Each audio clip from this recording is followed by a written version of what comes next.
when I go fishing, like I can literally go like 7 hours without looking at my phone because I'm just focused on like what's going on, or like, if I'm on a boat, it's like beautiful and there's always something going on. And like that is so important to me, like the digital detox, because when I'm not doing something like that, I'm literally on my phone all the time because it's like getting messages on Instagram, I'm checking email, I'm like, doing all this stuff, and it's like it's getting worse, to be honest, like just how much I'm on my phone. So to be able to have an activity that like I don't do that at all is like amazing for me.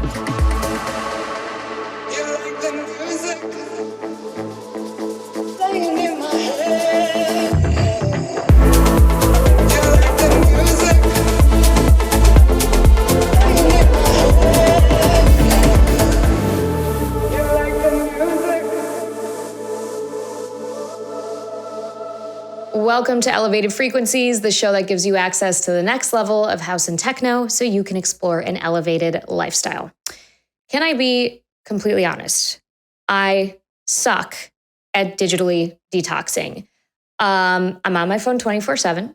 I started my professional career as a journalist, and I literally had it attached to my face at all times. First thing when I woke up, last thing before I went to bed. I know I'm not alone. I think a lot of us are guilty of this. I've recently tried to incorporate not waking up and going on my phone first thing in the morning, and actually starting my morning with like a low dopamine activity. So folding laundry or doing some sort of chore like stretching. I'm getting better about it, but it's definitely not like 100% incorporated into my lifestyle. That's why I am so like in awe of people who are able to do this and just put their phones down for hours and not look at them. And that's exactly what I'm talking to Westend about today. We are talking about why it's so important, right, to do that, especially when you have a career where you have to be on the computer all the time, production, making music. I think that applies to a lot of us in whatever career that you're in. We're on our phones, on our computers 24/7. So we're talking about the digital detox, and we're also bringing it back to the 90s. We're getting into some nostalgia, talking about, growing up as kids without the technology. And we had some conversations about like throwback, like music, Scooby-Doo fruit snacks, all those things we loved as a kid, and how that nostalgia and that feeling that you got, of remembering what it was like when life was simpler is so important to just for your mental health, right? Not just your creativity, not just for your productiveness, but for your mental health. So I hope you enjoy listening to this conversation with Westend as much as I had having it. Westend, aka Tyler, aka Westend, thank you for joining me. Thank you for having me. I'm super excited to do this. Yeah. Tell me, where are you coming from? Are you in New York right now? Yes, I'm in New York. I live in a neighborhood called Long Island City. So I don't know how familiar you are with New York, but it's in Queens, kind of like right across from Manhattan, right across from the East River. And yeah, this is home base for me. Yeah, I know it well, actually. My husband was born in West Hempstead. I think that's pretty Long somewhat Island. close. Yeah, it's Long Island. Long Island City is different than Long Island, right? Yes, yeah. People get confused all the time. So Long Island City is like literally right next to Manhattan. It's like the closest you can get in Queens. Long Island kind of starts right when Queens goes pretty far out onto this island, and then there's Long Island, and you have like tons of different towns. So West Hempstead, I that sounds familiar from the train rides and stuff. Yeah, right. I've taken the Long Island Railroad. It's a long journey when you're going out in Manhattan, and then you got to take it. When we took it back to stay with his family, I was like, damn. Yeah, drunk people on the train. That's a whole experience I'd never really experienced because I was born in New York, and so I would go out to Long Island because my family had a house near Montauk, so like all the way at the end of the island. So we would take like the train ride out there, but people would kind of go party in Manhattan, come back out. I love Montauk. It's a beautiful area. Yeah, it's like I could be wrong, but I feel like everybody goes to the Hamptons, right? So then when I went out there for the first time, I was like, let's do Montauk instead, because they're like across from each other, if I remember correctly. Yeah, so Montauk is like the total tip of Long Island. It's like the most eastern you can get in New York. And then the Hamptons are like the towns that are like right before it. So like Montauk's the last one. It's definitely a different vibe than the Hamptons. Like the Hamptons is very much like kind of like, what you think about when you hear the Hamptons, like very luxurious, kind of old money vibe, and like Montauk's always been like more of like a surfer kind of fishing town, which is why Yeah. I love it because I do a lot of fishing there. But like I would say in the last like 15 to 20 years, like it's gotten very popular where it's like, if you want to stay a night in a hotel in Montauk in the summer, it's like, $700. It's like Yeah. crazy expensive. Yeah, totally. Okay, so you kind of are jumping ahead when you mentioned fish because I have in my notes fish guy, like circled and starred and arrows pointing to it. That means my brand, my marketing, my branding is working because It's spot that's on. my goal. I want people to be like, he's the fish man. That's the fish guy. I love that. Okay, so I talk to other creatives about this all the time. We all have endeavors, right, outside of what we do in the creative space. I think that is kind of like keeps us sane. I talked to Will yesterday, and his thing is like food and podcasting. Will Clark. Will Clark. Yeah, he has Yeah, all yeah. these different ventures, right, that he kind of delves into to take him away from music. And I have my thing. So I'm assuming fishing is one of your things. Yeah, I think it's really interesting because you know, if you're able to turn your passion into your dream career, kind of, which like I was able to do with music and producing and DJing, you still like kind of need something that's not work that you're really passionate about. Because as much as you love what you do, and like I love my job, there's parts of it that is work, and you need something that in your life you can like go to that's like a true escape, I guess, from like the stresses. Of whatever you're doing for your career. And so yeah, fishing is that for me. I kind of got into it as a kid. My dad got me into it mostly because we were in Long Island and there's really great, we would go out Right. to this town called Amagansett. It's really the last one before Montauk. It's kind of in East Hampton. But my grandma bought a house there when I was like 94 when I was born. And I would do a lot of fishing out there during the summers. And I really loved it as a kid. And then as like a teenager, I was like living in New York City, and I just wanted to party and like socialize and stuff. So like fishing wasn't like that cool to me anymore. I kind of stopped, and then it wasn't really until like the end of college and kind of like right when I graduated school that I got back into it. And I was like, wow, I really love this. And kind of like I watched a lot of like fishing content creators on YouTube, and I still watch that all the time. Like it's relaxing to me, and Yeah.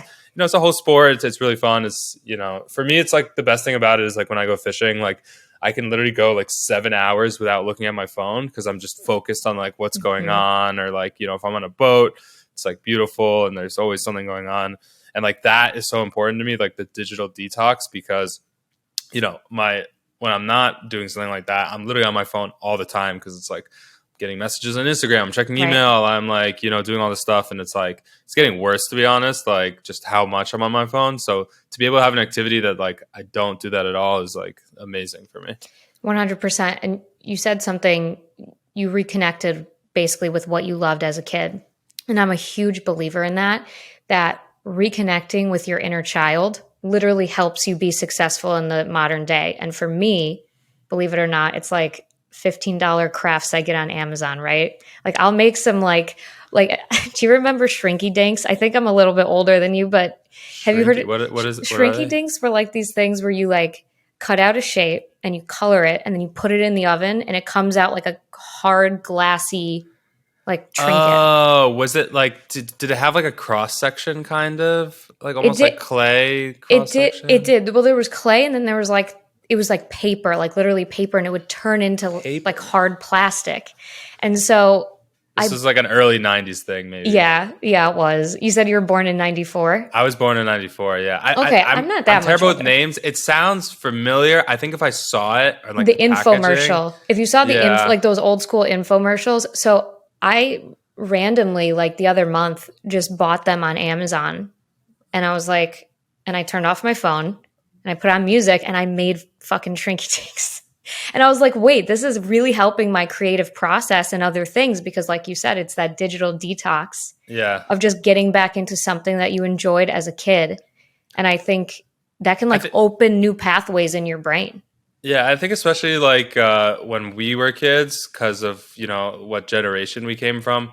I think the interest we had, like it feels like, I mean, I'm sure this is for like any child, but it's like a lot more pure. Like you're not really like basing what you enjoy like kind of like on, what you may think is cool or like social expectations as much. It's more of like, this is like what you were doing. And I don't know really anything about like child psychology. But Yeah, me either. it would make sense to me that like the stuff, that your brain is like kind of like, the pathways are establishing when you're a kid and like creating like enjoyment from like these activities have long lasting, implications in your life. And it's like to go back to it, it's like the same. And for fishing, for me, it's like, it never gets old. Like the feeling of it, the excitement about it. Like, it feels like it did when I was like younger, and it was like the night before we were going on like a boat trip, and it's like I was jittery because I was like so excited. It's like I still kind of get that, so I totally see what you mean about like reconnecting with that stuff. And yeah, Yeah. it's I amazing for mean, me. I was born in 92, so same generation. We had cameras, but we didn't have the camera. Like, we weren't capturing everything that we do now. So a lot of Yeah, what we remember is literally from recall of our memory of like, this is how it looked, this is how the ocean smelled, this is what I felt. And it's really nice to be able to jump back into that and just like, I don't know, it's therapeutic. I keep getting these like TikTok. I don't know if you're on TikTok, but like, Yes. okay, so like, there's like the slideshows where they'll put like a Yeah. song and like you swipe Hmm. through, Hmm. and it's like all these like '90s nostalgia stuff where it's Yeah, like same. it has like that retro song, and then it's like just like all these like food products and stuff from a kid, and you're like, I literally haven't like thought about that. Like, one of them was on it was like the Scooby Doo snacks, Yeah. where it was like Yeah. the gummy candy and stuff. I was like, but it's crazy how like your brain, like, as you all, it could be a smell, it could be an image or sound or something, and it's like you instantly get like kind of teleported back to that period in time. It's really cool. It is really cool. And I think that's why so many artists are doing that with music too. Like, I think we're Yeah, kind of out of the era of like, it's still going on, like where 90s and 2000s remixes were so big. But for us millennials, like that was, I don't know, that's like great nostalgia. yeah. I think it's like it's when you look at like the kind of house music scene, because like that's all I can really speak on is like Of course. house and tech house. Yeah, there was definitely a big like '90s kind of revival, and I still think that's the case. Of like '90s rave and like especially a lot of like European like trance '90s, like Hmm. Calvin Harris's new song "Miracle" is very like trance influenced. And I think it's kind of funny because it's like now we're in 2023, and like the stuff that was big like 12 years ago, 10 years ago, it's kind of like a throwback now, and it's kind of like has that cool vibe where like if you did that remix of something like what one song that like Fisher and Chris played and like their Coachella set was somebody that I used to know, Yeah. the Yeah.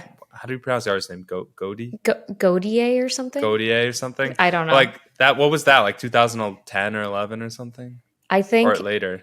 no, it was 11 or 12. You're right. It was Yeah. like It something was when I around was in then. college. Yeah. Yeah. It was like, yeah, late high school for me, early college.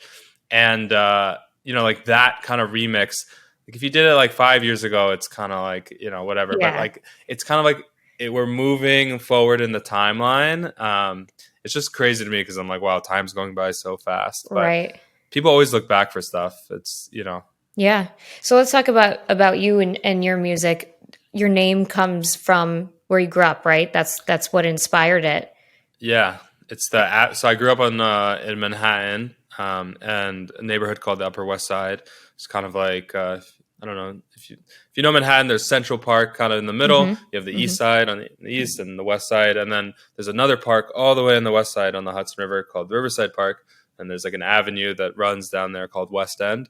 So I've pretty much like lived in a building there. Growing up, and like when I kind of chose the name West End, because I had a few like other artist projects before. Like one was a duo. I had when I first started, it was just like DJ Tyler Morris. But I kind of like needed a name quickly for something, and I really liked just the word West End, and I was like, it's tied to me. It's like where I'm from. It's this avenue I've like always kind of grown up on and embraced. But yeah, that's the story behind the name. That's really cool. And me being from Chicago and I live in Chicago, there's so much to be said about the Chicago sound, and then there's also the New York sound. And so, how has really, I mean, I think it's pretty unique to grow up in New York. A lot of people are transplants, just like they're here in Chicago. So there's got to be like a sense of pride that comes with that, just as a person and as an artist as well.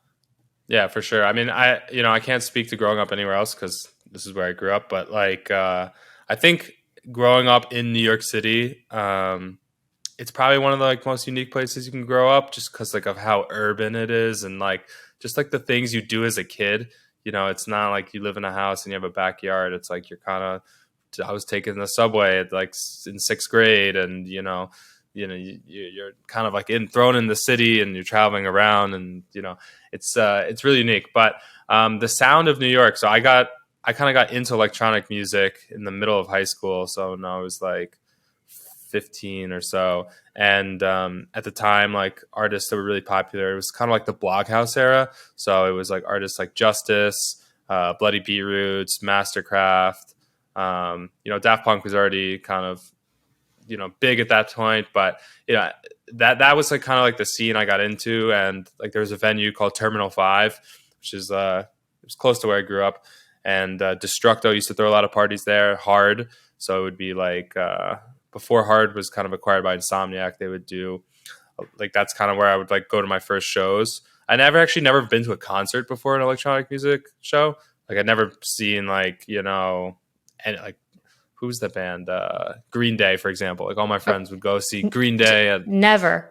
To I this day, literally never. Well, I've never been to a concert before, like a rave. That was like my first like okay. music experience live, because like my family was not really like, they never took me to like a show, and like I would just like listen to music at home pretty much. Mm-hmm. So like that was my first experience, like just getting into live music was like in New York. And I remember I went to Electric Zoo Festival in like 2011, and that was like, whoa, this is like crazy, because I'd never been to a festival before. But yeah, I would say that sound kind of, and like that era of music like really influenced me. At that point, I wasn't like super into like house music specifically. It was more of kind of this kind of electro house sound, and I really got into like progressive house and like what was going on in Europe. Like I love like Dutch house music, Afrojack. Like I was going to say like Bass Hunter. I did actually. So Bass Hunter, I liked before this, like when I was like in middle school. Yeah, I would listen to Bass Hunter on like YouTube. Yeah, like I saw him. Shit. I That's saw crazy. him. I know. I still can't believe it. That was like a deep buried memory. There was this club called Zero Gravity. It was like a teen club. Yeah, I think it was like 16 to 20 or something like that, which was a little weird. But he performed live there. I think it was like a foam party or something like that. So that's crazy. Yeah, that was actually like I had listened to electronic music before that, but I didn't really understand what it was or anything, and I wasn't like obsessed with it. It wasn't until I discovered Justice where I was like, I remember I tore into that album and like listened to it over and over again, and that's when I was like, oh, this is cool. Like this is gonna be my thing. Like this is what I want to do. But yeah, Dota and stuff, like all those Bass Hunter songs, they all sound the same kind of, but they're all really good. I don't know the technical term, but they do sound the same, just with different. And then he released them in what language? It's like Swedish, I think. He released it like in his native language and then in English too. So there's like two versions of every song. It's so funny because like I used to play like games that are similar to Dota, because Dota's like, it was like a StarCraft kind of, I forgot how it works exactly, but like he used samples in the song, like in the breaks. I don't remember if you can remember, but it's like fight or something like that. He like used like these like character sounds, I think, in it. Super nerdy shit, but like that was like huge, and that kind of sound is like really popular again, that kind of like bouncy, melodic type sound. That's so funny. Okay, I'm going to put myself a little. No. I mean, this is good. This is what this podcast is all about, because it's interesting to see, like, to go down these rabbit holes of music. Yeah. Because it just, like we've been talking about, it like unlocks memories. I want your opinion on something. You might judge me. You don't know me well enough. We've known each other for a very short time. 20 minutes. But it's so funny because I'm like a, purist house, tech house, pretty much everything that's not super bassy. I don't really listen to dubstep, any of that. But my introduction into electronic music was hardstyle, like show tech. And I used to listen to that in like fucking 8th grade. I definitely had I wouldn't call it a hardstyle phase, but what I would say when I kind of got into like the more commercial electronic music. So this is like I would say like right after the electro kind of stuff, because like that's when like Avicii got really popular, and Hmm. I used to listen to like the old Avicii stuff, like kind of before Levels even. But even after that, this was like the what people call the golden era of EDM, of progressive house, which Yeah. is like when you hear all those big songs like Calling, Alesso, and Right. Levels and stuff. But there was like the hardstyle did get popular then. I remember Showtek. Who's the bald guy? I don't remember. Headhunters. Headhunters. Yeah, yeah. Because Yeah, this was on my iPod Mini, so like there wasn't any like visual. You know yeah, what I yeah. mean? Like it was like on my pink iPod Mini, and I'm blasting. Like I don't even remember. I don't even remember the names of these songs, but they were aggressive. No 13-year-old girl should be listening to hardstyle at 7 in the morning on the bus. It's funny. I feel like when you're back in that era, like before Spotify, it was really like what ended up on your whatever you had, like your iPod or iPhone, because like you couldn't like stream new music really, and like data and stuff like that. People didn't have that much data, so like if you just had like one album on your thing, and like that was you randomly bought that album or got it off LimeWire, that was the thing that you would just listen over and over again, and Yeah. like you get like it's kind of like funny how like that has so much influence on you because it's kind of like a chance thing. So like I remember for me as a kid, like way before that, like even before iPod Minis, like my first album my cousin got me was like the Black Album by Jay-Z, and then the other one was like the Eminem Show, which is like the one with like the red cover, like that Yeah, yeah. classic Eminem album. And I remember like those were like I didn't really have that many CDs, so like I would be in car rides and I would just listen to that like front to back and like know every single word. Right. And it's like it's so nostalgic. Like I could like listen to it now and like the lyrics would start to come back to me and stuff. But Yeah. it's so cool how it's just like whatever you kind of had at the time, like that leaves an impression on you. Totally, because if you wanted new music, you're gonna have to sit and like wait 4 hours for one song to download Exactly, on it's like a whole your process. Ethernet. Yeah, yeah. So okay, I want to pivot a little bit because one of the reasons I reached out is because I love what you post on Twitter because you show and the funny stuff. Yes, okay, definitely. I mean, I think like even before I followed you, your tweets came up on my feed every single day because of who else I follow interacts with your Yeah, posts, and yeah, you're yeah. just like there, like you're big time on Twitter. But I love what you talk about when you talk about what it's like to be an artist, make it to the top. You said something about having that afterglow after a major success. Maybe it's a record, maybe it's a show, and then kind of dealing with, the come down from that and not letting that affect you mentally. And I think Yeah. that's relatable to everybody, not just artists. So can you talk to me about why you posted that and just expand on that a little bit? Yeah, for sure. I appreciate also the compliment on the Twitter game. I think my Twitter game is like mediocre. Like there's some people that are so witty and good and funny. So I appreciate the praise, but I'm like, I feel like No. I can improve a lot on my Twitter game. But yeah, so to answer your question, that basically I wanted to kind of send that message out because I feel like it's something that's not really talked about, but so many people have this dream of being a full-time kind of producer and DJ and like whatever goals that is. It's like, it's kind of sold a lot in the way that people post about themselves on social media, the lifestyle of being a DJ, blah, blah, blah. And I wanted to kind of like highlight the fact that, the journey to do it and to get there, it can be like really hard and discouraging. And even if you get like a big win, it's there's so much that goes into doing this that like that win isn't necessarily gonna like push you. And my conclusion was kind of that like you need as like if you want to be like a an artist in this space, you need to kind of like love the process of being an artist and like the grind of like doing it rather than like going and looking at the accomplishments and just like kind of getting your happiness from that. And like, I think for me, I could relate to this because I kind of quit my job in 2018 to do music full time. And, I had some minor wins at the time of like, other DJs playing my music out, or, I was like so obsessed with getting a song signed to Dirty Bird Records, which was like my favorite record label at the time. And I was like, okay, if I get a song on Dirty Bird, like I'm set, because like that's my favorite record label. They're so hot right now. I'll start getting shows, and I'll start getting, festivals and all this stuff, and I'll be part of the crew and blah, blah, blah. And it's easy to like kind of think that way. That's like, oh, I just need this like one accomplishment and it'll kind of like solve all my problems. And like I got that record signed and I was, so happy, blah, blah, blah. I got like a few show out of it, but eventually that kind of dwindles down, and, you're back to, okay, maybe I have like a little bit more, on the resume, but there's still so much work to do. And I've realized that like after, I get to do this full time, I make a good living out of it. I, get to play all these shows and festivals. It's amazing. I've had Beatport #1s, all these accomplishments, blah, blah, blah, blah, blah, blah.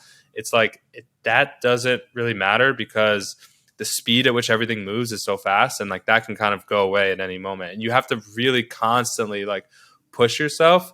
And even the big guys, like the guys that are bigger than me, they feel the same way as well. It's kind of like, it's not, I used to think it was like a small, medium artist kind of thing, where it's like, oh, when you're just coming up, you have these like growing pains. But it's really, I realized that like the artists that you look up to, that you think have everything sorted, like they're also, they have anxiety and they want to, keep innovating and stuff. So it's like, you have to just love that process of, always trying to kind of improve upon yourself. It's not really about comparing yourself to what others are doing. It's more of like, how can I be better than I was last month, last year? So that's that's kind of what like inspired that tweet. Cause I was like, I want people to realize that it's not always like, easy for everyone. And I don't know. Yeah, despite what they may post or share, because people just share their highlight reel, right? Exactly. Yeah. And, and then the highlights, as much as they help and can get you somewhere, I think it's so hard for people that like, it really was like people that like, let's say they still work like a full-time job, and they're, music is like their kind of like side thing at the moment, getting an accomplishment that makes you think, okay, I can really do this full time now. And even though the reality is like, maybe the money's not there, maybe the opportunities aren't there, but it's like that conflict where it's like, I'm getting this, but I don't know if it's, I can totally go for this full time. I just felt really, not feel badly, but I wanted those people to kind of like be heard a little bit, because like I've been in that position. And so that's really what inspired it. And I think it's kind of fucked up to say, but it's comforting in a way that that the big guys are feeling this way too. Like, it's not something that ends, right? I mean, once you get to the proverbial top, you have to figure out how to stay up there. Yeah, it's really hard. It's, staying relevant is like it can almost be more difficult, because like you don't have momentum, can be a really big thing. I'm actually like kind of happy I'm like not an artist that like had like a really big hit that like blew up, and that, because I feel like then you have so much pressure to kind of stay compete. there. To stay there, or like do is like, if your first kind of big song gets like 500 million streams or something crazy, the amount of pressure you have for the next song to kind of do well, and you start measuring everything against that. It's just like, that seems like, mentally super hard. And like, I like what you said, it's like, it does kind of sound fucked up. And like, for me, when I see other artists not struggling in any way, but like when I see other people open up about something like this, it does make you feel better, because you realize you're not alone. And that's why I think I want to share that kind of stuff and be like honest and transparent, because like you said, so much is like a highlight reel. And I feel like people nowadays, they want like realness and transparency, and like that kind of gets rewarded, Yeah. No, it's super important. And I've always had this philosophy in my space, which is, I have a business, I do different things, but this is relevant to anybody. And not everybody will agree with this, but it's like, okay, if this is the top, I want to be like right here.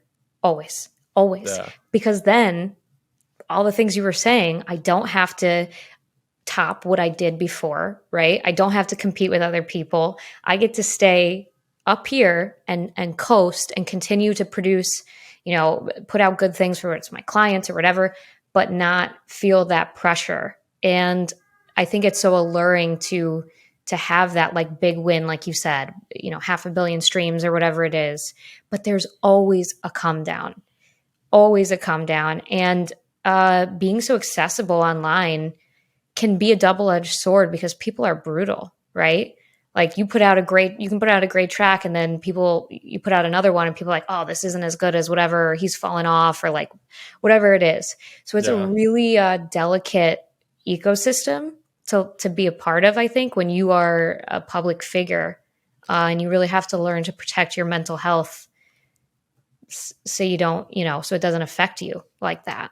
Yeah, I think what you said is like it's really interesting, and I think like obviously sometimes you can't control where you go, especially when you're just putting Hmm. things out. Right. You know, you something could blow up, and you know you have to deal with it. I do Hmm. think that like life is interesting, like you said, it applies to anything. But you know, what comes up must come down. There's always like kind Hmm. of. I'm not really a spiritual person, but I do believe in that like positive, negative, yin yang balance and Yep. stuff. So I think for the people that do achieve like great success, like obviously there is like the growing pains of that, but I do think that it makes you a more resilient like human because Hmm. you know how to like deal with something like people comparing you to your last release, for example.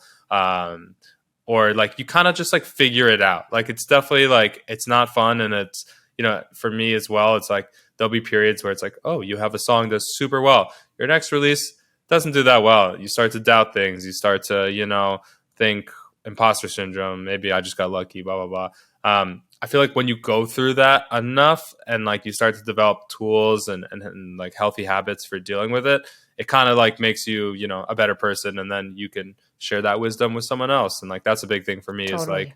you know sharing. I run like a production community called Kick and Bass, and like a lot of it's about like sharing technical knowledge on producing music. But a big part, and we've realized, what a lot of our community and our members really want is like that human connection of like, well, I'm feeling insecure about this, and they want to hear about like producers' stories and journeys and kind of how they dealt through that. So a big part of me is like realizing like, okay, I've kind of realized some things being an artist for my short period of time that I've done it, 5 years or so, kind of like as a full time thing. I want to help other people so that they don't, they can get to those conclusions a little bit quicker. Like that's That's really important for amazing. me. That's amazing because the technical stuff, it's great that they can learn it from you and other experienced people, but that is something that you can get pretty much anywhere. That support, that one on one, like mental health support, really, and just, assurance that, hey, like we get it, we've been there. That's so invaluable to have that from someone like you who's been through the journey organically. And like you said, people value transparency and authenticity so much nowadays. And I think that that's what will take people like you even further because you're willing to be that resource for people. Not everybody's willing to do that. Yeah, I think it's a big idea. It's just like you want to, always give as opposed to like ask for things all the time. And I've realized that like by giving stuff, you actually get a lot more back. So it's kind of it Yes. all goes back to that It's karma. it's it's the universe. It's the I'm a universe. I'm a big believer in that. Like you said, you're not spiritual. I don't I'm not spiritual. I don't define it that way, but it is the Yeah, universe because like the more you give, like the more you will receive. I think that's like almost indisputable. yeah. So that's really amazing. So tell me, before we wrap up, what is that community and where can people find it? Yeah, so it's called Kick and Bass, and you can find all information about it on our website, www.kick-bass.com. It's a Discord community, so we have like different membership prices. We're looking to launch like a new tier that's going to be very affordable for people. So if they want to kind of get access to the community, they can at a really affordable rate.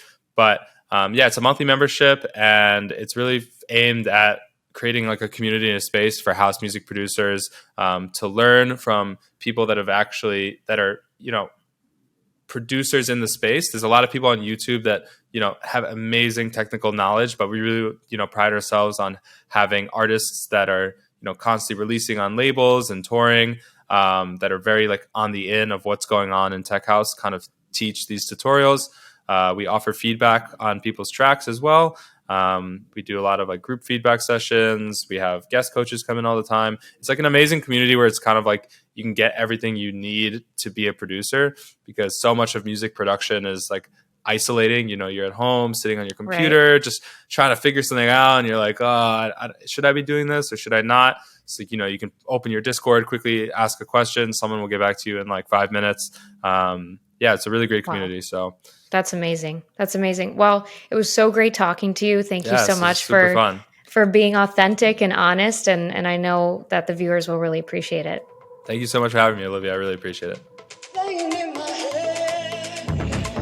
I didn't anticipate our conversation to go so deep into the nostalgia, but I'm so glad it did, because I talk about this all the time on my TikTok about reconnecting with your inner child and doing things, activities, whether it's fishing, crafting, karate, whatever it is to you that made you happy as a kid, is so important to do and incorporate into your life in some regard as an adult, because when you were a kid, everything was new because you were little and you were curious about everything, and reconnecting with that curiosity is just so important for your mental health. You can forget about your adult responsibilities.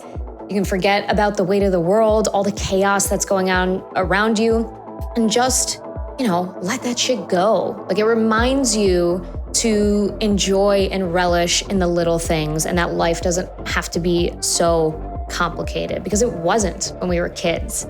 So finding that activity that brings you that can bring you an infinite amount of peace. So I don't care if it sounds silly, I don't care if it's embarrassing. That's my challenge for you this week, is to find something that you like to do as a kid, incorporate it into your life somehow. It could be little. I bought $10 crafts on Amazon. Whatever it is, do it, and really go all in on it, like full send. Don't just be like, maybe, no, actually do it and see and record how you feel afterwards, and then do it again and again. And if you like these conversations, of course, subscribe on YouTube, follow us at Elevated Frequencies Podcast on Instagram and Twitter. We will be having a lot more conversations like this. I hope you have a great week.